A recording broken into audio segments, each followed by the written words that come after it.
ұсыныстар түсіп жатса жаңағы батылдан сол көрерміз. Енді мәселеме атылып қалсам да бар ғой, ренжімеймін, бірақ енді мен ол кісілер сияқты қитын болып жүрген жоқпыз ғой қазіргі анау Батылбек қандай еді?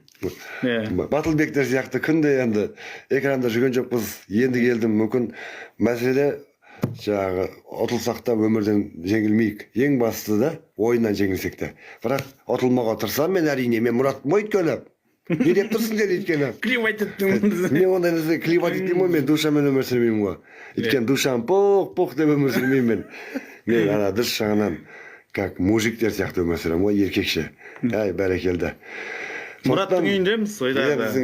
Сол бұрында қай жерде прямой эфирде отырады, сол жерде отырмыз. Сол анау духовка, арқамның ұртты деген жер ғой. Баяғы духовка ұрт тұратын жер ғой мынау. Тура сол жер, сол үй өзгермеген ештеңе. Кішкене үйдің іші маған бір өзгеріп қойып жатыр өзі.